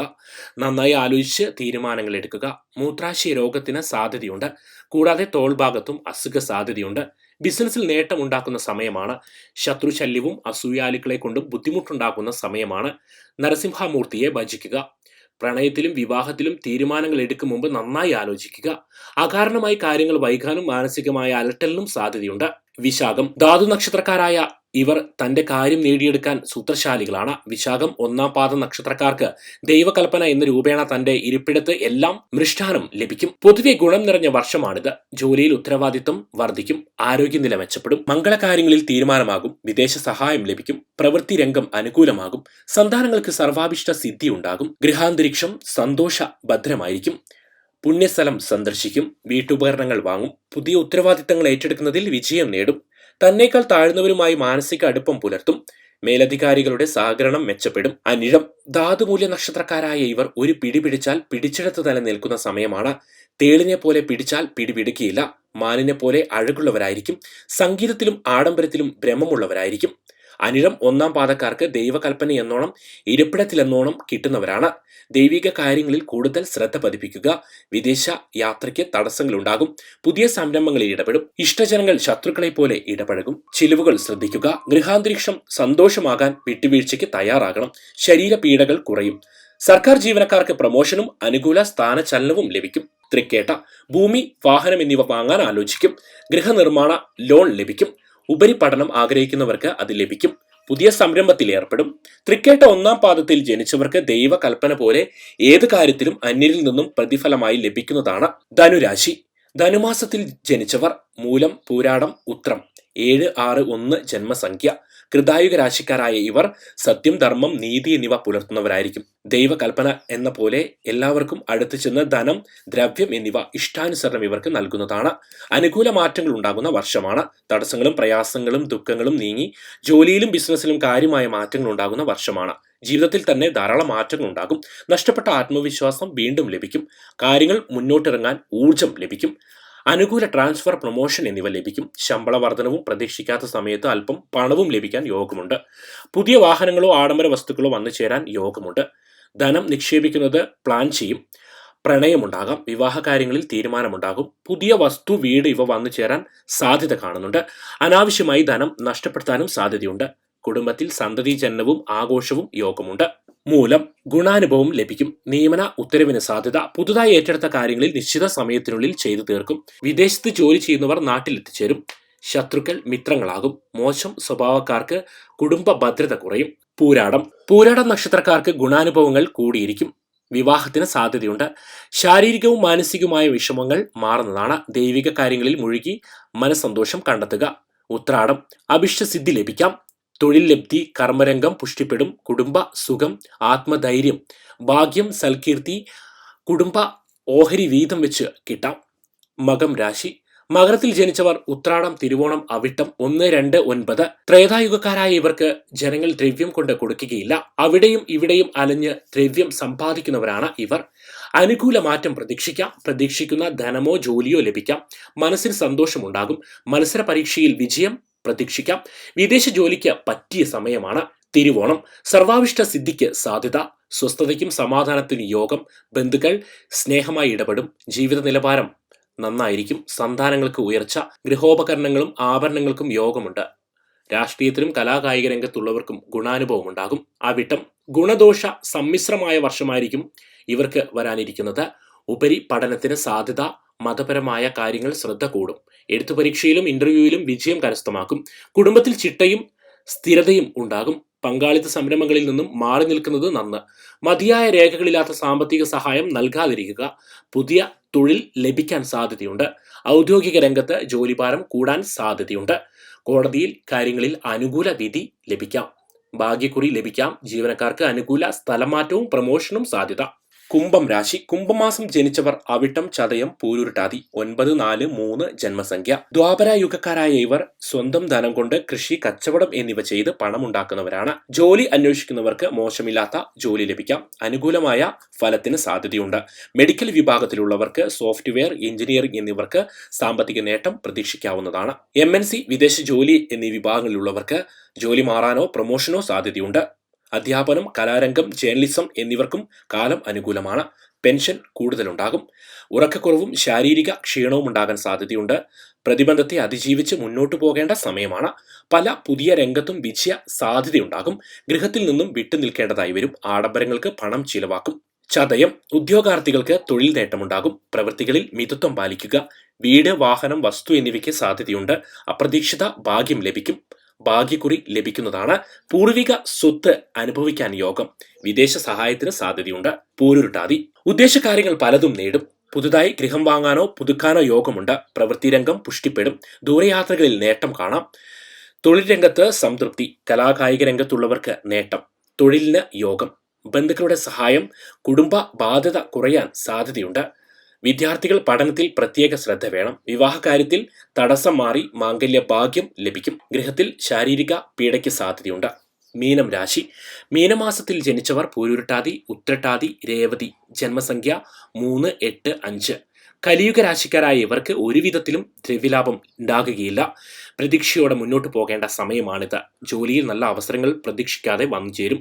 അലസത മാറ്റിവെച്ച് അവസരങ്ങൾ ഉപയോഗിക്കുക. മാനേജ്മെന്റ്, മെഡിക്കൽ ഫീൽഡിലുള്ളവർക്ക് ഉപരിപഠനത്തിന് യോഗം കാണുന്നുണ്ട്. പുതിയ സ്ഥാനത്തേക്ക് വരാനുള്ള സാധ്യത കാണുന്നുണ്ട്. ചുമതലകൾ കൂടുതൽ വരുന്നതിനാൽ മാനസിക പിരിമുറക്കം വരാം. വിദ്യാഭ്യാസം പൂർത്തിയായവർക്ക് സ്വന്തമായി വരുമാനം ഉണ്ടാകാൻ സാധ്യതയുണ്ട്. പ്രമോഷൻ, അനുകൂലമാറ്റം എന്നിവയ്ക്ക് ഒരു തടസ്സത്തിന് ശേഷം നന്നാകും. വാഹനം, ഗൃഹം എന്നിവ വാങ്ങുന്നതിനെ കുറിച്ച് ചിന്തിക്കും. അവിചാരിതമായ കണ്ടുമുട്ടൽ പ്രേമത്തിൽ എത്തിച്ചേരും. ജീവിതം വർണ്ണമാക്കുന്ന ഒരു ബന്ധത്തിൽ എത്തിച്ചേരാം. കുടുംബത്തിൽ സ്വരച്ചേർച്ചയ്ക്ക് സാധ്യത കാണുന്നുണ്ട്. ഗൃഹോപകരണങ്ങൾ വാങ്ങാൻ, ആഡംബര വസ്തു വാങ്ങാനൊക്കെ സാമ്പത്തിക നില മെച്ചപ്പെടാനുമൊക്കെ സാധ്യത കാണുന്നുണ്ട്. കച്ചവടം മോശമില്ലാതെ തുടരും. ആഡംബര വസ്തു വാങ്ങാൻ സാധ്യതകളേറെയാണ്. വേണ്ടപ്പെട്ടവർക്ക് ആൾജാമ്യം നിൽക്കരുത്. വിദ്യാർത്ഥികൾക്ക് പഠനത്തിൽ മാന്ദ്യം സംഭവിക്കും. അതിനാൽ അലസമായ പ്രവൃത്തി ഒഴിവാക്കുക. പ്രശ്നങ്ങൾക്ക് സാധ്യതയുള്ളതിനാൽ എല്ലാവരിൽ നിന്നും അകലം പാലിക്കുന്നത് നല്ലതാണ്. സ്വന്തം രഹസ്യങ്ങൾ പരസ്യമാക്കാതെ സൂക്ഷിക്കേണ്ടതാണ്. വേണ്ടപ്പെട്ടവരെ കൊണ്ട് പ്രയാസം വരുന്ന കാലമായതിനാൽ അടുപ്പം നിയന്ത്രിക്കുക. വൈദ്യസഹായം തേടുന്നത് നന്ന്. വാഹനങ്ങൾ കൈകാര്യം ചെയ്യുമ്പോൾ സൂക്ഷിക്കേണ്ടതാണ്. ഉത്രട്ടാതി. ഗുണാനുഭവങ്ങൾ ഉണ്ടാകും. സന്താനത്തിന്റെ ഉയർച്ചയിൽ സന്തോഷിക്കും. ഗൃഹത്തിൽ മംഗള കർമ്മത്തിന് സാധ്യത. കീർത്തി വർദ്ധിക്കും. ദൈവിക കാര്യത്തിൽ ശ്രദ്ധ ചെലുത്തും. വിദ്യാർത്ഥികളുടെ ശ്രദ്ധയും ഉത്സാഹവും ഓർമ്മശക്തിയും കുറയും. രേവതി. ഈ നക്ഷത്രക്കാർക്ക് ഈ വർഷം നേട്ടം കൂടിയിരിക്കും. ജോലിയിൽ ഉയർച്ച ലഭിക്കും. കുടുംബത്തിൽ സമാധാനം നിലനിൽക്കും. കീഴ് ജീവനക്കാരിൽ നിന്നും മെച്ചപ്പെട്ട സമീപനമുണ്ടാകും. കോടതി കാര്യം ഒത്തുതീർപ്പിലാകും. കിട്ടാക്കടങ്ങൾ തിരിച്ചു കിട്ടും. വിദേശയാത്ര സഫലീകൃതമാകും. അധ്വാനത്തിന് പൂർണ്ണമായ ഫലം ലഭിക്കും. നിരവധി കാര്യങ്ങൾ നിശ്ചയിക്കുന്ന സമയപരിധിക്കുള്ളിൽ വിജയകരമായി ചെയ്തു തീർക്കും. കൃതായുഗ രാശിയെങ്കിലോ കൃതായുഗ രാശി നവാംശകത്തിലോ ജനിച്ചവർക്ക് ദൈവകൽപ്പനയാൽ ദ്രവ്യം അടുത്തു തന്നെ കൊണ്ടു കൊടുക്കുന്നതാണ്. മേടം, ചിങ്ങം, ധനു രാശിയിൽ ജനിച്ചവർ, എല്ലാ നക്ഷത്രങ്ങളെയും 1-ാം പാദത്തിൽ ജനിച്ചവർ മത്സ്യം, കൂർമ്മം, വരാഹം, നരസിംഹം എന്നീ മൂർത്തിഭാവങ്ങളിൽ ഭജിക്കുക. ദോഷഫലങ്ങൾ കുറയ്ക്കാനും ഗുണഫലങ്ങൾ കൂട്ടുവാനും ഇത് സഹായിക്കും. ത്രേയയുഗ നവാംശകത്തിലോ ജനിച്ചവർക്ക് കഷ്ടപ്പെട്ട് ദ്രവ്യലാഭം ഉണ്ടാക്കണം. ഇടവം, കന്നി, മകരം രാശിയിൽ ജനിച്ചവർ, എല്ലാ നക്ഷത്രത്തിന്റെയും 2-ാം പാദത്തിൽ ജനിച്ചവർ, വാമനൻ, പരശുരാമൻ, ശ്രീരാമൻ ഇവരെ ഭജിക്കുക. വിശിഷ്ട പിതൃക്കളുടെ ദോഷത്തിനും ജന്മാന്തര പാപം തീരുന്നതിനും ഇവരെ ഭജിച്ചാൽ ഗുണഫലങ്ങൾ ലഭിക്കും. ദ്വാപര യുഗ രാശിയിലോ ദ്വാപരയുഗ നവാംശകത്തിലോ ജനിച്ചവർ മുകളിൽ പറഞ്ഞ 2 പേരെയും പോലെ ദ്രവ്യ ലഭിക്കുന്നവരല്ല. സ്വന്തം ധനം കൊണ്ട് കച്ചവടം, കൃഷി മുതലായവ ചെയ്താൽ ദ്രവ്യലാഭമുണ്ടാക്കാം. മിഥുനം, തുലാം, കുംഭരാശിയിൽ ജനിച്ചവർ, എല്ലാ നക്ഷത്രങ്ങളുടെയും 3-ാം പാദത്തിൽ ജനിച്ചവർ ശ്രീകൃഷ്ണനെയും ബലരാമനെയും ഭജിക്കുക. ദോഷഫലങ്ങൾ മാറി ഗുണഫലങ്ങൾ കൂടുതൽ ലഭിക്കും. കലിയുഗ രാശിയിലോ കലിയുഗ രാശി നവാംശകത്തിലോ ജനിച്ചവർക്ക് ഒരുവിധ ദ്രവ്യലാഭവും ലഭിക്കുന്നതല്ല. കർക്കിടകം, വൃശ്ചിക രാശി, മീനം രാശിയിൽ ജനിച്ചവർ, എല്ലാ നക്ഷത്രക്കാരുടെയും 4-ാം പാദത്തിൽ ജനിച്ചവർ കൽക്കിയെ ഭജിക്കുക. ദോഷങ്ങൾ മാറി ഗുണഫലം കൂടുതൽ ലഭിക്കും. കൂടുതലായി എന്തെങ്കിലും നിങ്ങൾക്ക് കമന്റ് ബോക്സിൽ രേഖപ്പെടുത്തണമെന്നുണ്ടെങ്കിൽ രേഖപ്പെടുത്തുക. പ്രാർത്ഥനയിൽ ഉൾപ്പെടുത്തുന്നതാണ്, പ്രാർത്ഥിക്കുന്നതാണ്.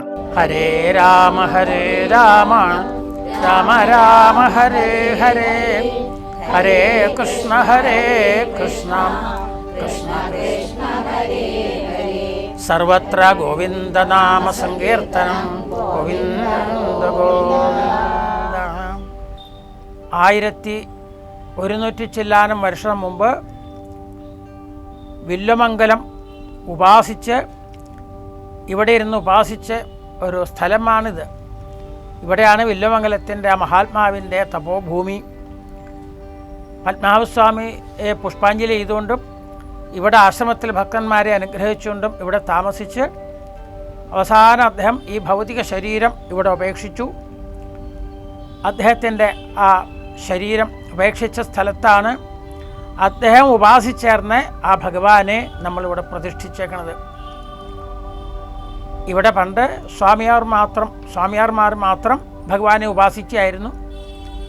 എത്രയോ ഭക്തന്മാർക്കും കൂടി ആ വില്വമംഗലത്തിൻ്റെ തപോഭൂമിയിൽ വന്ന് ഭഗവാന്റെ അനുഗ്രഹം വാങ്ങിക്കണം എന്നൊരാഗ്രഹം വന്നപ്പോഴാണ് പൂർവികന്മാരായിട്ടുള്ള സ്വാമിയാർമാർ ഭക്തന്മാർക്ക് വേണ്ടി അത് തുറന്നു കൊടുത്തു. അന്ന് മുതലാണ് ഇവിടെ ഭക്തന്മാർ ധാരാളമായിട്ട് വന്നു തുടങ്ങിയത്. ഇന്നും ആ തപോഭൂമിക്ക് ഒരു വിശേഷമുണ്ട്. ഇവിടെ നിന്ന് പ്രാർത്ഥിക്കുന്ന ഭക്തന്മാർക്ക് എല്ലാവർക്കും ആ ഭക്തിയിലനുസരിച്ച് അവർക്ക് എല്ലാ ആഗ്രഹങ്ങളും സാധിച്ചാണ് തിരിച്ചു പോവാറ്.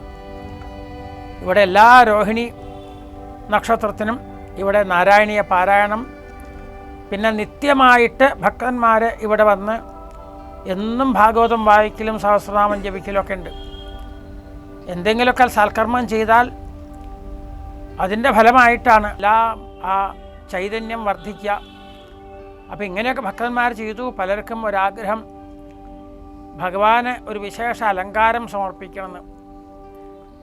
ഭഗവാൻ സമർപ്പിച്ചാൽ അതൊക്കെ നമുക്ക് തന്നെ ഉള്ളതാണ്. അതുകൊണ്ട് ആ ഭഗവാൻ സമർപ്പിക്കണമെന്ന് ഭക്തന്മാരൊക്കെ ഒരാഗ്രഹം വന്നപ്പോൾ ഭഗവാൻ നമ്മൾ ആഗ്രഹിക്കുന്നതല്ല അത് സാധിപ്പിച്ചു തരിക, അതിനേക്കാൾ 100 ഇരട്ടിയായിട്ടാണ്.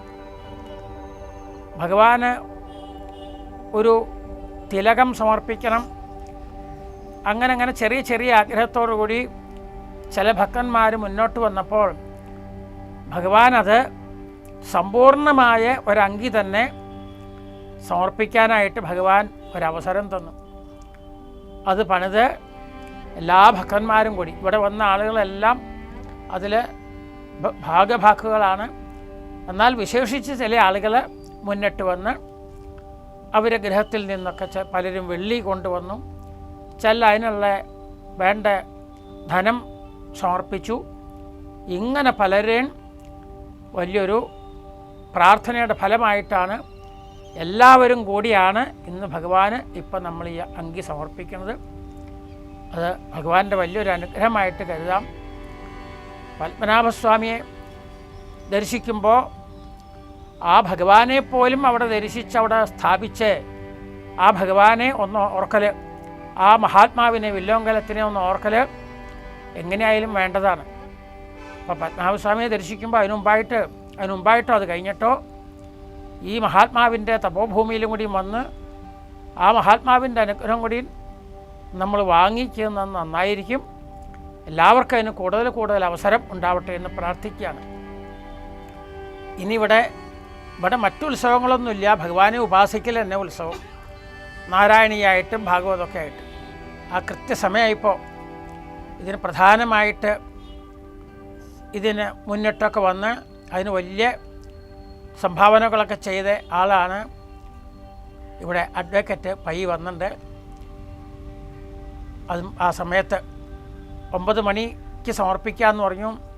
നമ്മൾ കുറച്ച് നേരത്തെ ആവുമോ, ആൾക്കാരൊക്കെ വരുന്നതിന് മുമ്പ് ആവുമോ എന്നൊക്കെ വിചാരിച്ചു. ഭഗവാന്റെ അനുഗ്രഹം കൊണ്ട് അദ്ദേഹം കൂടി എത്തിച്ചേർന്നുണ്ട്.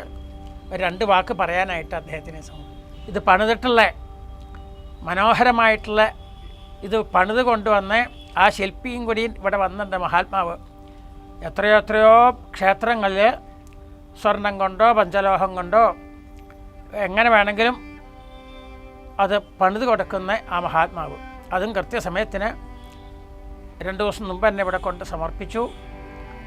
അത് ഇപ്പോൾ ആളുകൾക്ക് ആഗ്രഹം ഉണ്ടായിട്ട് കാര്യമില്ല, നമുക്കൊന്നും വിഗ്രഹം പണിയാൻ പറ്റില്ല. അതിൻ്റെ ആൾക്കാർ തന്നെ വേണം. എത്ര കേമനാണെങ്കിലും എത്രയെല്ലാം ധനം ഉണ്ടെങ്കിലും അത് പണിയാൻ അത് ആ ആൾക്കേ പറ്റുള്ളൂ. അപ്പോൾ ഭഗവാൻ ഓരോന്നിനും ഓരോരുത്തരെ നിയോഗിച്ചിട്ടുണ്ട്. അങ്ങനെ ആ ഭക്തന്മാർ എല്ലാവരും കൂടിക്കൊണ്ട് ഇവിടെ വന്ന്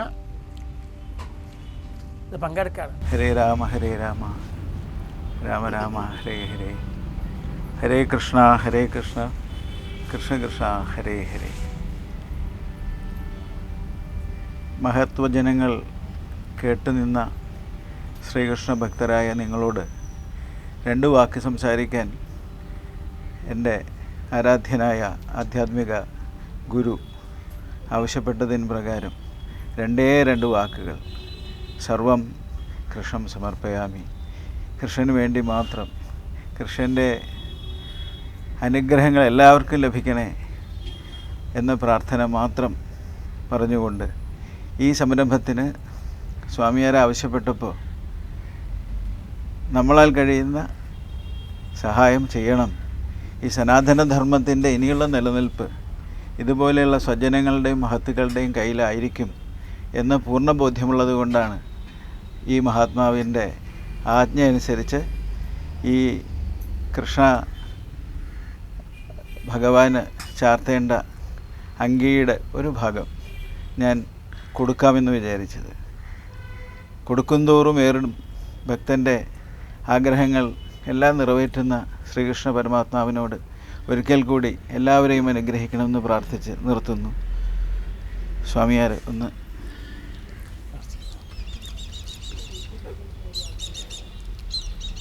നിങ്ങളുടെ എല്ലാവരുടെയും അനുഗ്രഹത്തോടു കൂടി ഇന്നിവിടെ ഈ വെള്ളി അങ്കി സമർപ്പിക്കുകയാണ്.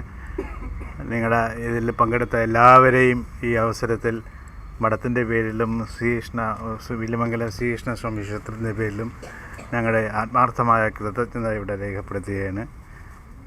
ഇതിൽ പങ്കെടുത്ത എല്ലാവരെയും ഒരിക്കൽ കൂടി ഇതിലേക്ക്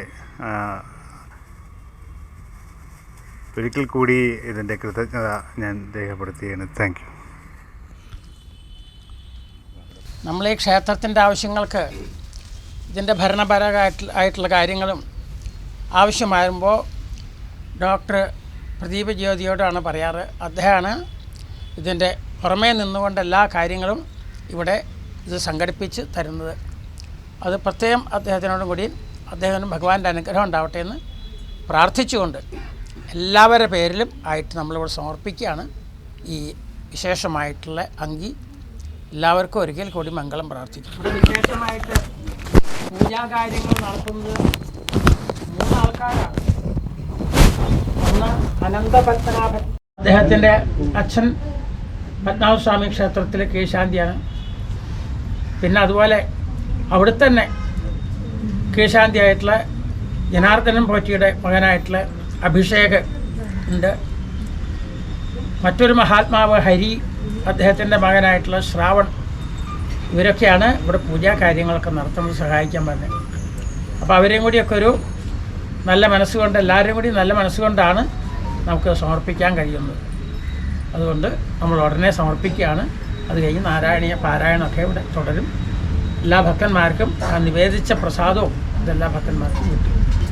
ഹരേ രാമ ഹരേ രാമ രാമ രാമ ഹരേ ഹരേ ഹരേ ഹരേ ഹരേ കൃഷ്ണ ഹരേ കൃഷ്ണ ഹരേ ഹരേ ഹരേ രാമ ഹരേ രാമ രാമ രാമ ഹരേ ഹരേ ഹരേ കൃഷ്ണ ഹരേ കൃഷ്ണ കൃഷ്ണ കൃഷ്ണ ഹരേ ഹരേ ഹരേ രാമ ഹരേ രാമ രാമ രാമ ഹരേ ഹരേ ഹരേ കൃഷ്ണ ഹരേ കൃഷ്ണ കൃഷ്ണ കൃഷ്ണ ഹരേ ഹരേ ഹരേ രാമ ഹരേ രാമ രാമ രാമ ഹരേ ഹരേ ഹരേ കൃഷ്ണ ഹരേ കൃഷ്ണ കൃഷ്ണ കൃഷ്ണ ഹരേ ഹരേ ഹരേ രാമ ഹരേ രാമ രാമ രാമ ഹരേ ഹരേ ഹരേ കൃഷ്ണ ഹരേ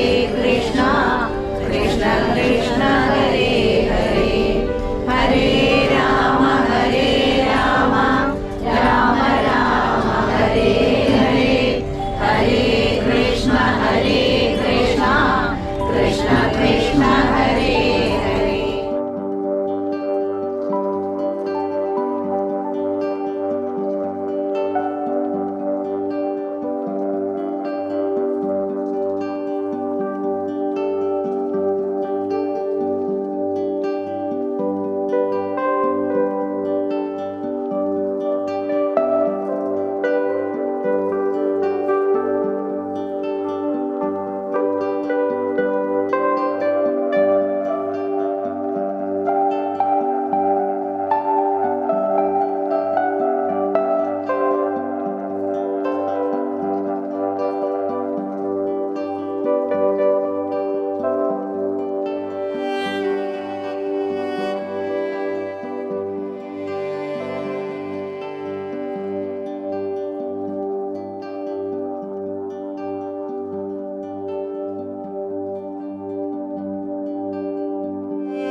നാല് നവരാത്രികളാണ് പുരാണങ്ങളിൽ പറയണത്.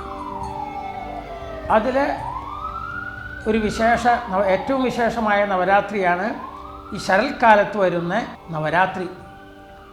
9 ദിവസം ദേവിയെ ഉപാസിക്കുക. അതിൽ വിശേഷമായിട്ട് അഷ്ടമി, നവമി, ദശമി, ആ വിജയദശമി എന്നും കൂടിയും പേരുണ്ട്. എത്രയോ ഭക്തന്മാർ ഭഗവാനെ ഉപാസിച്ചാൽ ആ 9 ദിവസം വേണ്ട പോലെ ഉപാസിച്ചാൽ 10ാമത്തെ ദിവസം സർവ്വവിജയം ഉണ്ടാവും. അതാണ് വിജയദശമിയുടെ ഒരു വിശേഷം.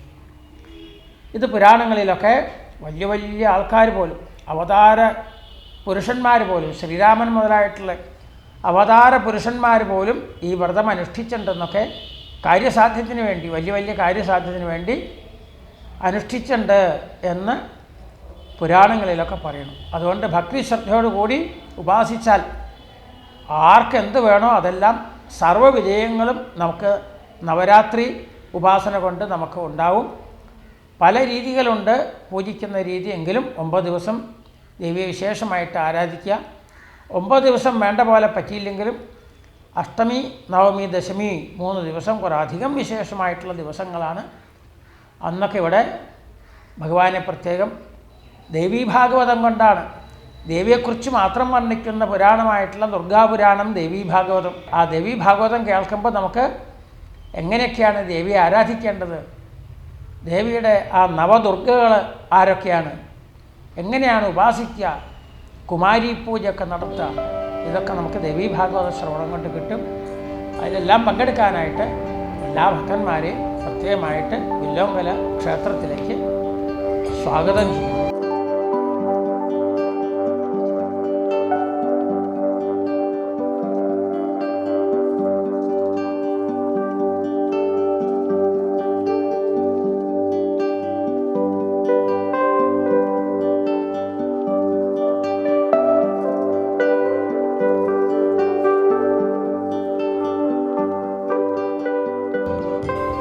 വില്വമംഗലം കാസർഗോട്ട് നിന്ന് പുറപ്പെട്ട് അന്നൊക്കെ കാൽനടയായിട്ടാണല്ലോ അങ്ങനെ ഇവിടെ എത്തിച്ചേരുകയാണ്.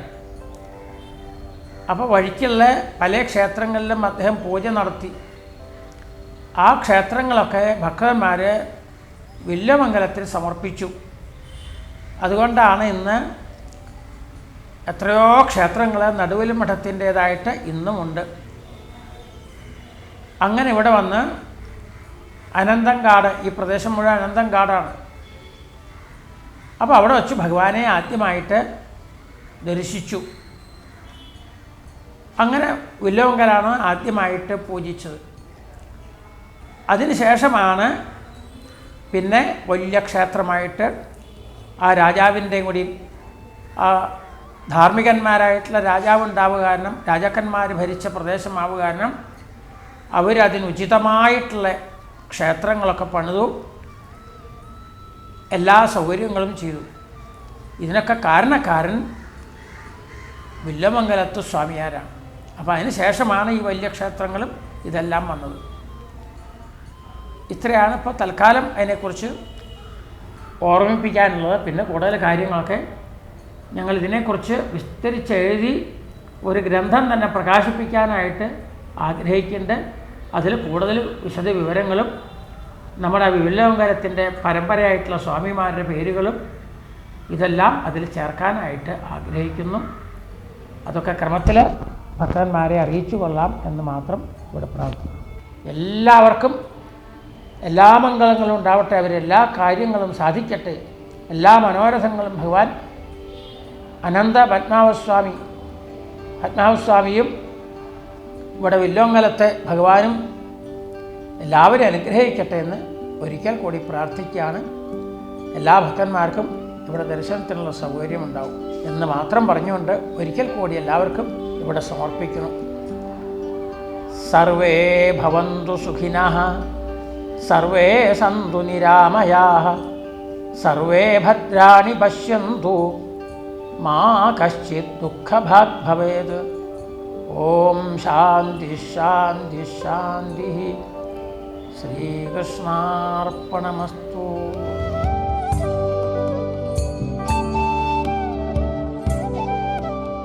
ക്ഷേത്രം സമാധി ക്ഷേത്രം കൂടിയാണ്. ശ്രീകൃഷ്ണനെ തൊഴുത് വലം വെച്ച് പിന്നെ എത്തുന്നത് ഗണപതി ഭഗവാന്റെ മുന്നിലാണ്. വളരെ ചെറിയ വിഗ്രഹമാണ് ഇവിടെ ഉള്ളത്. കന്നിക്കോണിൽ തന്നെയാണ് ശ്രീ ഗണപതിയുടെ സ്ഥാനം. മറ്റൊരു പ്രത്യേകത, കന്നിക്കോണിൽ തന്നെയാണ് ശാസ്താവ്. ഭഗവതിയും ഉപദേവതയായി ഇവിടെ നിലകൊള്ളുന്നുണ്ട്. ഈ ക്ഷേത്രത്തിന്റെ വടക്കു ഭാഗത്തായി പടിഞ്ഞാറോട്ട് ദർശനമായി ഭഗവതി സാന്നിധ്യമുണ്ട്. കണ്ണാടി പ്രതിഷ്ഠയാണ് ഉള്ളത്. ശ്രീ പത്മനാഭസ്വാമിയെ ദിനവും ആരാധിച്ചിരുന്ന വില്ലുമംഗലം സ്വാമിയെ കാണുന്നതിനൊപ്പം പുറത്ത് രാധാകൃഷ്ണന്മാരെയും ഉപദേവതാമൂർത്തികളായ ഗണപതിയെയും ഭഗവതിയെയും ശാസ്താവിനെയും നമുക്ക് കാണാം. വില്ലുമംഗലം സ്വാമിയെ കാണുവാൻ, അനുഭവിക്കുവാൻ, മനസ്സിലാക്കുവാൻ കുറച്ചു നേരം കൂടി ധ്യാനത്തിൽ ഞാനിരിക്കുകയാണ്. ശ്രീ പത്മനാഭസ്വാമിയെ ആരാധിക്കുന്ന, പ്രണയിക്കുന്ന, പൂജിക്കുന്ന ഓരോ ശ്രീകൃഷ്ണ ഭക്തരും ഈ സന്നിധാനത്തിൽ എത്തട്ടെ. ക്യാമറാമാൻ കൈലാസിനൊപ്പം സന്ധ്യ നായർ.